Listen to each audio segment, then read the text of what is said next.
"Oh yes," said she, "I promise you all you wish, if you will but bring me my ball back again." But she thought, "How the silly frog does talk. All he does is to sit in the water with the other frogs and croak. He can be no companion to any human being." But the frog, when he had received this promise, put his head into the water and sank down, and in a short while came swimming up again with the ball in his mouth and threw it on the grass. The king's daughter was delighted to see her pretty plaything once more, and picked it up and ran away with it. "Wait, wait," said the frog. "Take me with you. I can't run as you can." But what did it avail him to scream his croak, croak after her as loudly as he could? She did not listen to it, but ran home and soon forgot the poor frog, who was forced to go back into his well again. The next day, when she had seated herself at table with the king and all the courtiers, and was eating from her little golden plate, something came creeping splish-splash, splish-splash, up the marble staircase, and when it had got to the top, it knocked at the door and cried, "Princess, youngest princess, open the door for me." She ran to see who was outside, but when she opened the door, there sat the frog in front of it. Then she slammed the door to, in great haste, sat down to dinner again, and was quite frightened. The king saw plainly that her heart was beating violently and said, "My child, what are you so afraid of? Is there perchance a giant outside who wants to carry you away?" "Ah, no," replied she. "It is no giant, but a disgusting frog." "What does a frog want with you?"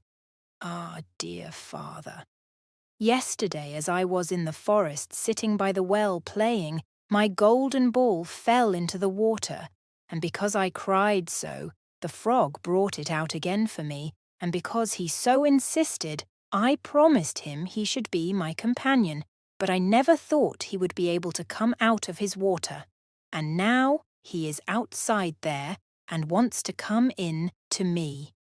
In the meantime, it knocked a second time and cried, "Princess, youngest princess, open the door for me. Do you not know what you said to me yesterday by the cool waters of the well? Princess, youngest princess, open the door for me." Then said the king, "That which you have promised must you perform.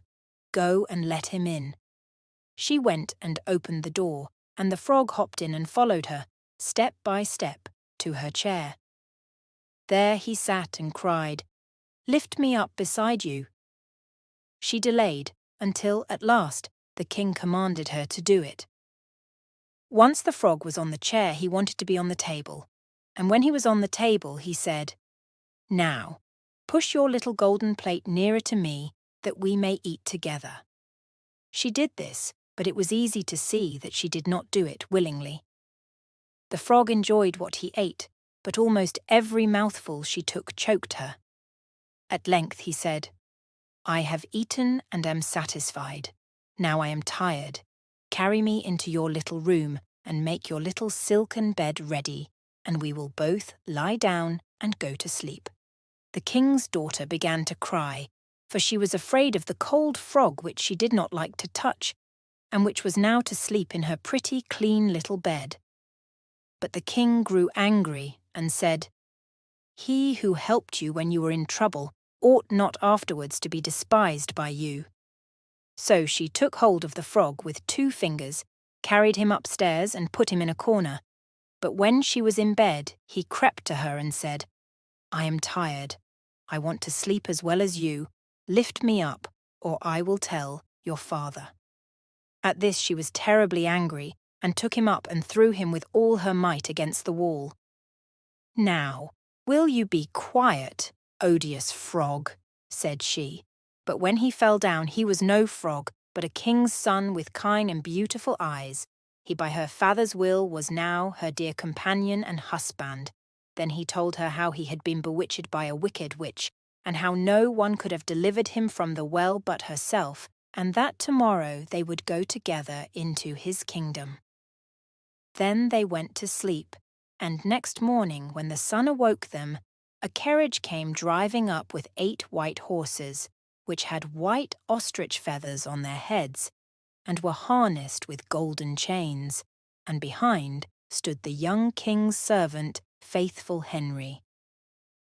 Faithful Henry had been so unhappy when his master was changed into a frog that he had caused 3 iron bands to be laid round his heart, lest it should burst with grief and sadness.